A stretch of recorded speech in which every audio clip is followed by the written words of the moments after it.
नमस्कार दोस्तों, मैं विकास शाक्या एक बार फिर से आप सबका स्वागत करता हूं अपने चैनल पर। और आज के इस अध्याय में देखेंगे कि किस प्रकार चिरंजीवी हनुमान जी ने बताया शिवलिंग और तिरुपति की मूर्ति का रहस्य। सेतु नोट। यह अध्याय 13वां है। यह 13वां अध्याय मोक्ष की तरफ 13वां कदम है। यह कदम बहुत महत्वपूर्ण है। जैसे कि सांप सीढ़ी के खेल में होता है, सीढ़ी एक लंबी छलांग लगवा देती है, उसी तरह यह अध्याय भी एक सीढ़ी प्रदान करता है। कुछ भाग्यशाली आत्माएं इस सीढ़ी को प्राप्त करके सीधे मोक्ष को प्राप्त कर सकती हैं। जिन आत्माओं को यह सीढ़ी नहीं मिलती है, वे आगे के अध्यायों के माध्यम से कदम दर कदम का सफर जारी रखेंगी।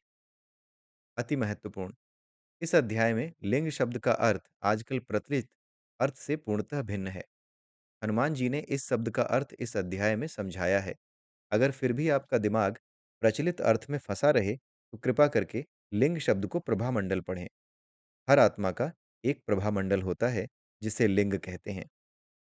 जब बाबा मातंग ने यजमान धनुष के हेतु अर्पण की रीतियां पूरी कर लीं, तब हनुमान जी बोले, हे धनुष, जिस श्रद्धा के साथ तुमने स्वयं को समर्पित किया है, उससे मैं बहुत खुश हूँ। बताओ, प्रसाद में क्या पाने की इच्छा रखते हो? धनुष की इच्छा अन्य मातंगों से भिन्न नहीं थी। वह बोला, हे प्रभु, मैं उस परम ज्ञान को पाने की इच्छा रखता हूँ जो मोक्ष की ओर ले जाता है। हनुमान जी ने धनुष की ओर रहस्यमय तरीके से देखा। वे ऐसे मुस्कुराए जैसे उन्होंने धनुष के चेहरे पर कुछ पढ़ा हो, और बोले, हे धनुष, जैसा कि तुमने सीखा, यह विश्व तीन चीजों से बना है। आत्माएं, जिनका स्वामित्व ब्रह्मा जी के पास है। अस्तित्व का द्रव, जिसका स्वामित्व विष्णु जी के पास है। और काल के धागे, जिनका स्वामित्व शिव जी के पास है। अस्तित्व के द्रव के अंदर सब कुछ है। पहाड़, नदियां, तारे, ग्रह, पदार्थ जो हमारी इंद्रियों की ज्ञान क्षमता में हैं, और पदार्थ जो हमारी इंद्रियों की ज्ञान क्षमता से बाहर हैं। अस्तित्व के द्रव के अंदर सब कुछ है। हे धनुष, सोचो और बताओ, अस्तित्व के द्रव के अंदर जो सब कुछ है, उसमें से तुम्हारी आत्मा ने यह क्षणभंगुर सी देह ही क्यों चुनी? तुम्हें यह क्यों महसूस होता है कि तुम यह देह हो? तुम्हें यह महसूस क्यों नहीं होता है कि तुम पूरे पर्वत हो जहां हम बैठे हैं? तुम्हें यह महसूस क्यों नहीं होता कि तुम एक झील हो? तुम्हें यह महसूस क्यों नहीं होता कि तुम एक वृक्ष हो? तुम्हारी आत्मा इस हाड़ मास की देह को ही अपना क्यों मानती है? हनुमान जी ने पूछा। धनुष्क ने कुछ पल सोचा और उत्तर दिया, हे प्रभु, यह केवल दो चीजों पर निर्भर करता है, कर्म और इच्छाएं। मेरी आत्मा द्वारा बटोरी गई इच्छाएं इसी देह द्वारा अच्छे से पूर्ण की जा सकती हैं।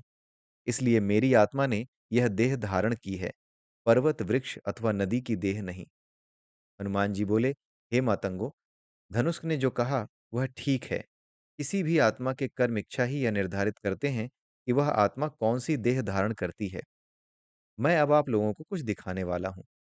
हनुमान जी खड़े हो गए। उन्होंने अपनी हथेलियों को आपस में जोड़ा, एक मंत्र पढ़ा और फिर अपनी हथेलियों को धीरे-धीरे अलग कर लिया। हनुमंडल में उपस्थित मातंगों ने देखा कि धनुष की देह दो भागों में बंट गई। अब वहां पर दो समरूप आकृतियां थीं। एक हाड़ मास की आकृति अर्थात देह, दूसरी प्रकाश की आकृति। वहां पर उपस्थित युवा मातंगों ने यह मान लिया कि वह प्रकाश की आकृति धनुष की आत्मा थी।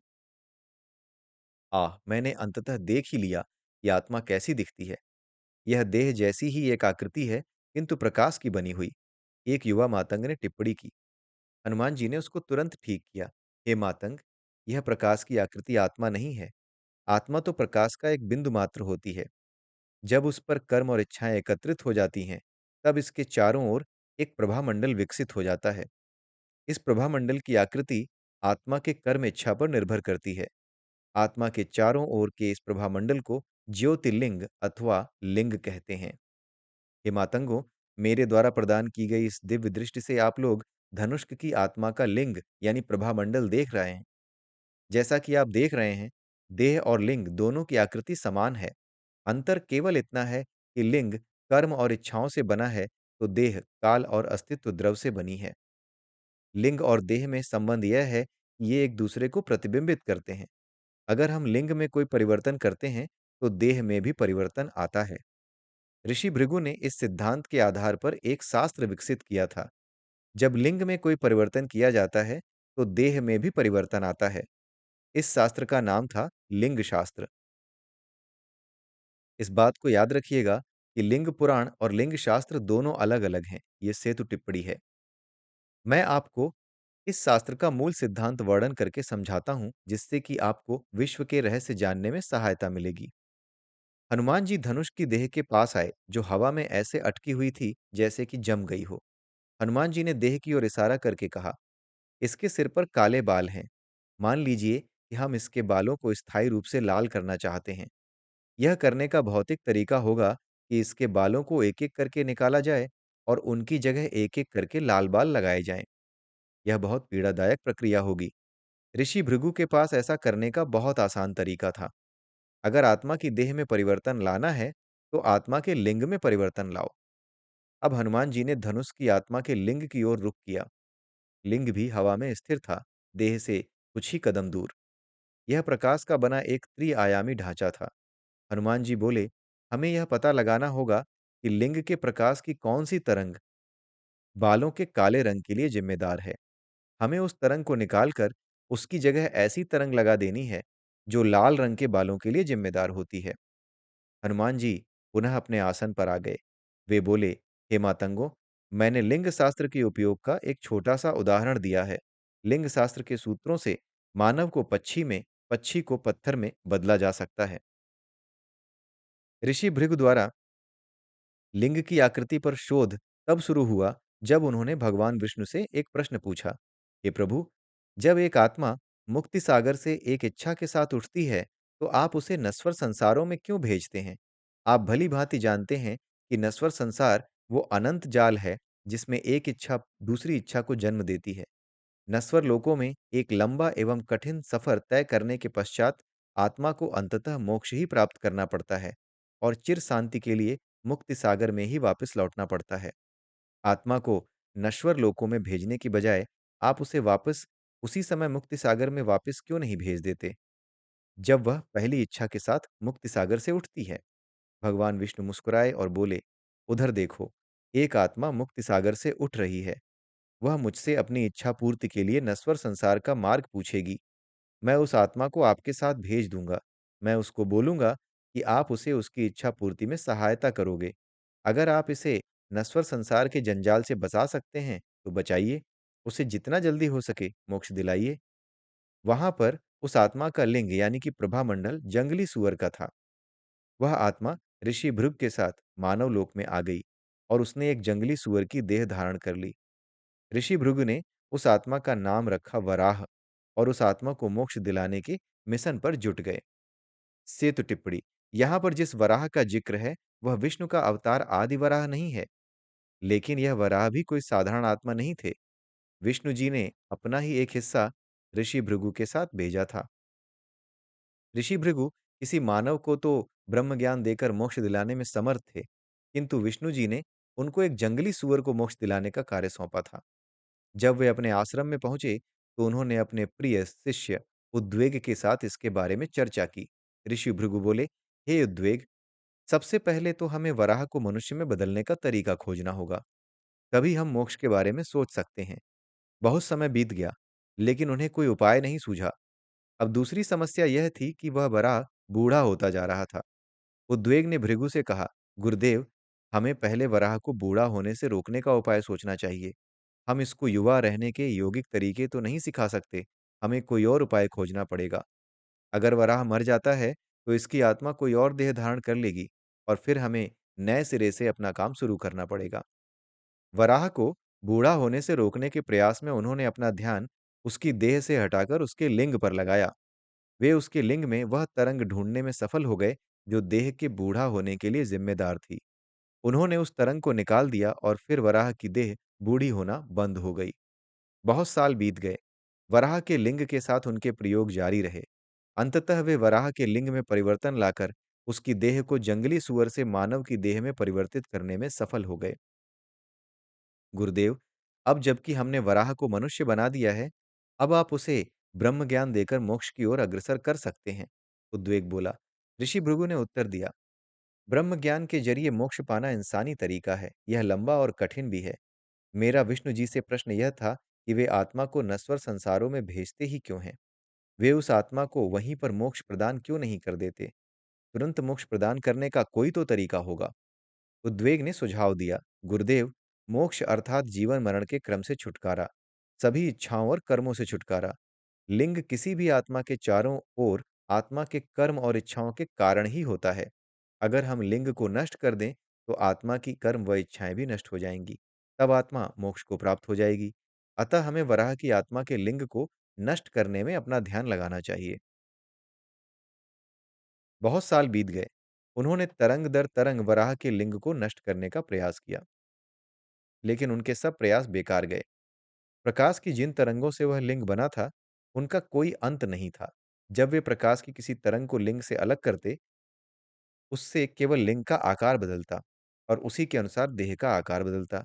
मानव से गाय, गाय से वानर, वानर से चिड़िया, चिड़िया से सर्प आदि। इसका कोई अंत नहीं था। सेतु टिप्पणी। कर्म और इच्छा से पूर्णतः निजात पाना अति कठिन है। आत्मा देह बदलती रहती है, एक जन्म से दूसरे जन्म, लेकिन कर्म इच्छा से छुटकारा नहीं मिलता। इसी को इंद्रजाल कहा जाता है। जैसे ही एक आत्मा नश्वर संसार में आती है, वह एक ऐसे जाल की भांति है जिससे बाहर निकलने का कोई रास्ता नहीं है। आत्मा पदार्थ की जो देहें धारण करती है, वे सब अस्तित्व के द्रव के बराबर हैं, जिसका प्रबंधन इंद्र के पास है। इसलिए इसको इंद्रजाल कहा जाता है। वे वराह की देह को नष्ट नहीं कर सके, लेकिन इस प्रक्रिया में उन्होंने लिंग के स्वभाव के बारे में बहुत कुछ सीखा। उनकी इन्हीं खोजों से लिंग शास्त्र का विकास हुआ। बहुत साल बाद ऋषि भृगु ने अपने शिष्य से कहा, हे उद्वेग, लिंग अनंत प्रकाश से बना है। इसकी तरंगों से छेड़छाड़ करके हम इसको एक रूप से दूसरे रूप में तो परिवर्तित कर सकते हैं, इसको नष्ट नहीं कर सकते। उद्वेग बोला, हे गुरुदेव, हमारे प्रयास पूर्णतः बेकार नहीं गए हैं। हमने कम से कम यह खोज तो की है कि हम अब किसी भी देह को दुनिया की किसी अन्य देह में बदल सकते हैं। ऋषि भृगु बोले, उद्वेग, अब हमें देह रूपांतरण के बारे में पूर्ण ज्ञान हो गया है। अब हमें अपना शोध देह स्थानांतरण पर करना चाहिए। लिंग में परिवर्तन करके किसी भी देह को एक स्थान से दूसरे स्थान पर स्थानांतरित किया जा सकता है। इस तरह हम शायद इस आत्मा को पुनः मुक्ति सागर में स्थानांतरित करने का उपाय पालें। जैसे ही यह आत्मा मुक्ति सागर में पहुंचेगी, यह मोक्ष को प्राप्त हो जाएगी। अब उन्होंने वराह को पुनः मानव देह में बदल दिया और उसको एक स्थान से दूसरे स्थान पर ले जाने के लिए लिंग शास्त्र के तरीके खोजने लगे। वे अपने प्रयोग आश्रम के केंद्रीय कक्ष में कर रहे थे। वहां से गौशाला कुछ ही दूरी पर थी। उद्वेग ने सुझाव दिया, गुरुदेव, क्या हम वराह को गौशाला में स्थानांतरित करने का प्रयास करें? उन्होंने लिंग की तरंगों का वह मिश्रण ढूंढ लिया जो किसी भी देह के स्थान के लिए जिम्मेदार था। उन्होंने उस मिश्रण में बदलाव लाकर वराह की देह का स्थान बदलने में कामयाबी हासिल कर ली। वराह केंद्रीय कक्ष से गायब होकर तुरंत गौशाला में प्रकट हो गया। उद्वेग की आंखें चमक उठीं। वह बोला, गुरुदेव, यह तो क्रांतिकारी है। अब किसी को अलौकिक शक्तियां प्राप्त करने के लिए योगी बनने की आवश्यकता नहीं है। अब हम पशुओं तथा योगियों का भी रूपांतरण तथा स्थानांतरण आसानी से कर सकते हैं। अब वराह की देह गौशाला में थी और उसका लिंग भृगु ऋषि भृगु और उनके शिष्य के सामने केंद्रीय कक्ष में था। हे मातंगो, आपको यह जानना आवश्यक है कि लिंग देह के साथ यात्रा नहीं करता। देह काल और आकाश के साथ बंधी है, लेकिन लिंग नहीं। अगर कोई भक्त यहाँ से मीलों दूर भी है, मैं उसका लिंग यहाँ पर देख सकता हूँ।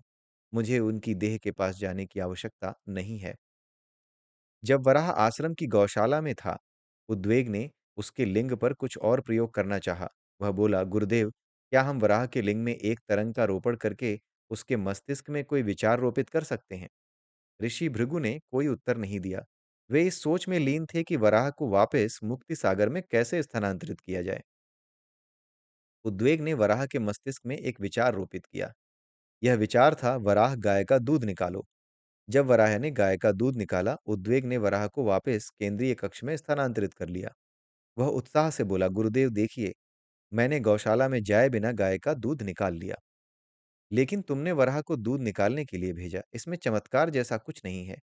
अगर कर सकते हो तो किसी को गौशाला में भेजे बिना गाय का दूध निकाल के दिखाओ। ऋषि भृगु बोले, उसके लिए तो हमें गाय के लिंग पर भी काम करने की आवश्यकता होगी। उद्वेग बोला, गाय के लिंग में जो तरंग दूध का कारक है, हम उस तरंग को उसके लिंग से निकाल कर उसको डाल सकते हैं। यहाँ पर वो कंफ्यूज हुआ। बाल्टी में? तरंग को बाल्टी में कैसे डालोगे? बाल्टी की तो कोई आत्मा नहीं होती और कोई लिंग नहीं होता। ऋषि भृगु ने उद्वेग की बुद्धिमत्ता का इम्तिहान लिया। नहीं गुरुदेव, जब मैं बाल्टी को देखता हूँ, छूता हूँ अथवा पकड़ता हूँ, तो बाल्टी मेरे लिंग का हिस्सा बन जाती है। उसी तरह हम बाल्टी को उद्वेग के लिंग का हिस्सा बनाकर उस तरंग को उद्वेग के लिंग में डाल सकते हैं। इस तरह गाय के थनों में से दूध सीधे बाल्टी में आ जाएगा। बहुत आसान है, उद्वेग बोला। हे मातंगो, उन्होंने कई वर्षों तक इस तरह के प्रयोग किए और अपनी खोजों को लिंग शास्त्र में संकलित किया। एक दिन उन्होंने लिंग में तरंगों का वह मिश्रण खोजा जो आत्मा की ब्रह्मलोक से दूरी के लिए जिम्मेदार था। उन्होंने उस मिश्रण में बदलाव करके वराह को सफलतापूर्वक ब्रह्मलोक भेज दिया। इस प्रक्रिया में वराह का लिंग पूर्णतः गायब हो गया। अब उसकी आत्मा प्रकाश का एक बिंदु मात्र थी। उसके चारों ओर कोई लिंग नहीं था। उद्वेग आश्चर्यपूर्वक बोला, गुरुदेव, हमने यह कर दिया है। हमने वराह की आत्मा के लिंग को नष्ट कर दिया। अब वराह की आत्मा से कोई कर्म इच्छा जुड़ी नहीं है। यह मात्र एक प्रकाश का बिंदु है, इसने मोक्ष प्राप्त कर लिया है। लेकिन ऋषि भृगु प्रसन्न नहीं थे। उन्होंने उत्तर दिया, हे उद्वेग, जब एक आत्मा कर्म और इच्छाओं से मुक्त हो जाती है, तो वह ब्रह्मलोक में पहुंच जाती है। ऐसी आत्मा सोचती है कि उसने मोक्ष प्राप्त कर लिया, लेकिन वास्तव में ऐसा नहीं है। कर्म और इच्छाओं के नाश के पश्चात भी मैं की सुध रह जाती है। मोक्ष की प्राप्ति के लिए यह सुध कि मैं एक आत्मा हूँ, नष्ट करना आवश्यक है। आत्मा को अपनी पहचान नष्ट करके पूर्ण के साथ एक हो जाना आवश्यक है। इसे मुक्ति सागर के साथ एक हो जाना आवश्यक है। यह आखिरी कदम है। दुर्भाग्य से बहुत सारी आत्माएं अपनी मोक्ष यात्रा उसी समय समाप्त कर लेती हैं, जब वे कर्म और इच्छा से छुटकारा पा लेती हैं। वे इस भ्रम में रहती हैं कि उन्हें मोक्ष मिल गया। वे ब्रह्मलोक में फंसी रहती हैं। ब्रह्मलोक में ऐसी बहुत सारी आत्माएं हैं। उद्वेग ने पूछा, गुरुदेव, ब्रह्मलोक मुक्ति सागर के बिल्कुल ऊपर ही तो है। यह बहुत समीप है। तो फिर ये आत्माएं ब्रह्मलोक से उतारकर नीचे मुक्ति सागर में क्यों नहीं आ जाती? भ्रम, उद्वेग, भ्रम। ऋषि भृगु ने उत्तर दिया, उन्हें यह कड़ा भ्रम है कि उन्होंने मोक्ष प्राप्त कर लिया है। वे सोचती हैं कि मुक्ति सागर में समाई आत्माएं मूर्ख हैं, जो उन्होंने अपनी पहचान नष्ट कर ली और पूर्ण के साथ एक हो गई हैं। उनके भ्रम का यह बल इतना शक्तिशाली है कि वे मोक्ष प्राप्त की हुई आत्माओं को भी मुक्ति सागर से बाहर निकाल देती हैं। सेतु टिप्पणी। यहाँ पर उस प्रश्न का उत्तर मिल जाता है, जो बहुत सारे भक्तों ने चौथे अध्याय के पठन के पश्चात पूछा था। मोक्ष की प्राप्ति के बाद आत्माएं मुक्ति सागर से वापस बाहर क्यों निकलती हैं? अब हम क्या करें गुरुदेव? अगर हम कुछ नहीं करेंगे तो वराह की आत्मा हमेशा के लिए ब्रह्मलोक में फंसी रहेगी। हम उसे कभी मोक्ष नहीं दे पाएंगे और मुझे भय है कि हम अब कुछ नहीं कर सकते। वराह का लिंग नष्ट हो चुका है। अब वह ब्रह्मलोक में प्रकाश का एक बिंदु मात्र है। हम उसे यहाँ वापस कैसे लाएं? उद्वेग ने पूछा। ऋषि भृगु ने उत्तर दिया, वह पूर्णतः हमारी पहुंच से बाहर अभी नहीं गया है। वह हमारे कर्म और इच्छा में अभी भी अस्तित्व में है। हमारी इच्छा है कि हम उसको ब्रह्मलोक से मुक्त करें। हमारी यह इच्छा ऐसी रस्सी का काम करेगी जो उसे ब्रह्मलोक से बाहर निकालकर वापस मरण लोक में खींच लाएगी। ऋषि भृगु अपनी योग शक्तियों का प्रयोग करके वराह को पुनः मानव लोक में ले आए। वह वराह पुनः मानव रूप में था और उसका लिंग पुनः प्रयोग के लिए उपलब्ध था। तो अब हमें 2 चीज़ों को नष्ट करना है, वराह की आत्मा का लिंग, वराह की आत्मा की मैं की सुध, तभी वराह को मोक्ष प्राप्त होगा। उद्वेग बोला, गुरुदेव, मेरे पास एक विचार है। लिंग में ऐसी तरंग भी होती है, जो नकारात्मक कर्म इच्छा को दर्शाती हैं और ऐसी तरंग भी जो कि सकारात्मक कर्म इच्छा को दर्शाती हैं। अगर हम लिंग में नकारात्मक और सकारात्मक तरंगों की मात्रा समान कर दें, तो वे एक दूसरे को काट देंगी। तब शायद कोई संभावना बने कि वराह का लिंग और उनकी मैं की सुध दोनों एक साथ समाप्त हो जाएं और वराह मोक्ष को प्राप्त कर ले। उन्होंने इस विचार पर कई महीनों तक कार्य किया। अंततः वह लिंग में सकारात्मक और नकारात्मक तरंगों को बराबर करने में सफल हो गए। लेकिन उसका परिणाम वैसा नहीं निकला जैसा उन्होंने सोचा था। गायब होने के बजाय वराह के लिंग ने अंडाकार रूप धारण कर लिया और उसकी देह मानव लोक से गायब हो गई। ऋषि भृगु बोले, वराह शिवलोक पहुंच गया है। जब कोई आत्मा संसार की सकारात्मकता और नकारात्मकता दोनों से उदासीन हो जाती है, तब उसका लिंग अंडाकार रूप धारण कर लेता है और वह आत्मा शिवलोक में पहुंच जाती है। ऐसी बहुत सी आत्माएं हैं जो शिवलोक में फंसी हुई हैं। वे सोचती हैं कि उन्होंने सर्वोच्च मुकाम पा लिया है और यह कि उसके आगे कुछ नहीं है। उन्हें लगता है कि उन्होंने अपने इच्छा कर्म को नष्ट कर लिया है, लेकिन वास्तव में होता सिर्फ इतना है कि उनके सकारात्मक और नकारात्मक इच्छा कर्म समान होकर संतुलित हो जाते हैं, जिससे शून्य का भ्रम पैदा होता है। इसके अलावा उनकी मैं की सुध भी वैसी की वैसी ही रहती है, इसलिए उन्हें मोक्ष की प्राप्ति नहीं होती। गुरुदेव, वराह अब भी हमारी कर्म इच्छा का भाग है। क्या आप उसे अपनी योग शक्तियों का प्रयोग करके शिवलोक से वापस ला सकते हैं? उद्वेग ने पूछा। नहीं, वह काफ़ी नहीं होगा, भृगु ऋषि ने उत्तर दिया। शिवलोक की आत्माएँ भगवान शिव का अनुकरण करती हैं। तुम्हें भगवान शिव की पूजा करनी चाहिए ताकि वे यहाँ प्रकट हों। जब वे यहाँ होंगे, तो मैं अपनी योग शक्ति का प्रयोग करके वराह को भी यहाँ बुला लूँगा। हे मातंग भक्तों, भगवान शिव संसार की सकारात्मकता और नकारात्मकता दोनों के प्रति उदासीन हैं। इसलिए उनका लिंग यानी प्रभामंडल अंडाकार है। अगर वे नश्वर संसार में आएँ, तो वे अंडाकार देह धारण करें, लेकिन वे नश्वर संसार में पूर्णतः कभी नहीं आते। उनका आधा भाग हमेशा शिवलोक में रहता है और आधा भाग नश्वर संसार में भक्तों को दर्शन देता है। इसलिए नश्वर संसार में वे हमेशा अर्ध अंडाकार देह धारण करते हैं। दूसरी ओर ब्रह्मा जी का कोई लिंग नहीं है, इसलिए वे नश्वर संसार में बिना कोई धारण देह धारण किए रहते हैं। विष्णु जी का लिंग संसार की आवश्यकताओं के अनुसार आकार बदलता है, इसलिए वे नश्वर संसार में विभिन्न देह धारण करते हैं। ऋषि भृगु की योजना के अनुसार उद्वेग ने भगवान शिव की पूजा की। भगवान शिव वहां एक अर्ध अंडाकार पत्थर के रूप में प्रकट हुए। उसी समय ऋषि भृगु ने अपनी योग शक्तियों का प्रयोग करके वराह को पुनः मानव लोक में बुला लिया। वराह ऋषि भृगु के आश्रम में अब जंगली सूअर की देह में था। उद्वेग बोला, गुरुदेव, हम फिर से वहीं आ गए जहां से हमने शुरू किया था। ऋषि भृगु ने पुनः वराह के लिंग में परिवर्तन किए। उन्होंने उसके लिंग में से वे सभी तरंगे निकाल दी जो नकारात्मक कर्म इच्छा को प्रदर्शित कर रही थी। अब उसके लिंग में केवल वे तरंगे थीं जो सकारात्मक कर्म इच्छा प्रदर्शित कर रही थीं। लिंग ने एक बहुत सुंदर आकृति धारण कर ली और वह विष्णु लोक पहुंच गया। उद्वेग चिल्लाया, गुरुदेव, हमने वराह को विष्णु लोक भेज दिया है। अर्थात अब वह मुक्ति सागर के बिल्कुल सतह पर है। अब वह मुक्ति सागर में प्रवेश करके मोक्ष प्राप्त कर सकता है। नहीं उद्वेग, विष्णु लोक तो बहुत सी आत्माएं पहुंचती हैं। उन्हें लगता है कि वे सर्वोच्च मुकाम तक पहुंच गई हैं, लेकिन ऐसा होता नहीं है। ऐसी आत्माओं को ऐसी आत्माओं की कर्म इच्छा केवल सकारात्मक होती है और उसके साथ-साथ उनमें मैं की सुध भी होती है। वे मोक्ष प्राप्त नहीं करती। वे विष्णु लोक में भगवान विष्णु की सेवा में रहती हैं। जब भी किसी नश्वर संसार में अच्छी आत्मा की आवश्यकता होती है, तो भगवान विष्णु इनमें से किसी एक आत्मा को अच्छाई की पुनर्स्थापना करने के लिए भेजते हैं। ऋषि भृगु ने वर्णन किया। ऋषि भृगु ने अब यह मान लिया था कि वे भगवान विष्णु द्वारा दिया गया कार्य पूरा नहीं कर सकते। वे भगवान विष्णु के पास गए और बोले, हे प्रभु, मैं वराह को मोक्ष नहीं दे सका। मुझे अब समझ आ गया कि बाहरी प्रयासों से आत्मा केवल एक देह से दूसरी देह अथवा एक लोक से दूसरे लोक में भेजी जा सकती है। मोक्ष प्राप्त करने के लिए आत्मा को स्वयं यह समझना आवश्यक है कि वह एक अंतहीन जाल में फंसी है। आत्मा को अपनी पहचान मिटाकर पूर्ण के साथ एक होना आवश्यक है, तभी वह मोक्ष को प्राप्त कर सकती है। अब मैं यह समझ गया हूँ कि जब कोई आत्मा मुक्ति सागर से निकलती है, तो आपके पास उस आत्मा को मरण लोकों में भेजने के अलावा कोई अन्य विकल्प नहीं है। भगवान विष्णु मुस्कुराए और बोले, श्रीवत्स, श्रीवत्स, श्रीवत्स। जब ऋषि भृगु ने भगवान विष्णु के हृदय में देखा तो उन्हें एक निशान चमकता नजर आया। यह निशान था अंतहीन जाल का निशान। यह निशान श्रीवत्स कहलाता है। यह निशान आत्माओं को यह याद दिलाने के लिए है कि वे एक अंतहीन जाल में फंसी हुई हैं और यह भी कि मुक्ति के लिए उन्हें अपनी मैं की सुध को नष्ट करना होगा। ऋषि भृगु ने अपने हाथ जोड़कर पूछा, प्रभु, अब वराह का क्या होगा? क्या आप उसे पुनः मरण लोक भेज देंगे? क्या वह मरण लोक में जीवन मरण के चक्र से गुजरेगा? वराह कौन? भगवान विष्णु मुस्कुराए और बोले, महर्षि भृगु, वह मेरा ही एक रूप था। जब वह वराह था, जब वह आपके साथ गया था। अब वह अपने वास्तविक रूप में है। मैंने उसे आपके साथ लिंग शास्त्र की रचना के लिए भेजा था। मैं उसे मानव लोक में पुनः भेजूँगा, कलयुग में एक उचित समय पर।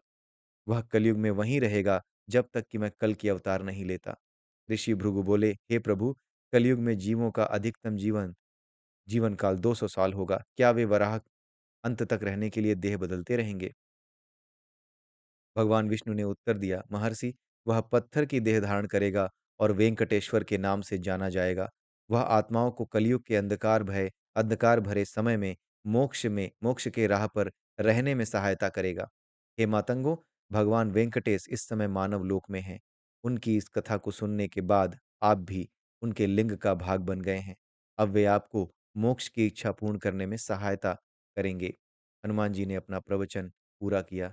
धनुष को इस ज्ञान के रूप में एक अद्भुत प्रसाद मिल गया था। वह हनुमान जी के सामने कृतज्ञतापूर्वक झुक गया। चरण पूजा का तीसरा चरण समाप्त हो गया। हनुमान जी की लीलाओं का यह अध्याय यहीं समाप्त होता है। जय सिया राम, जय श्री कृष्णा, जय श्री राधे।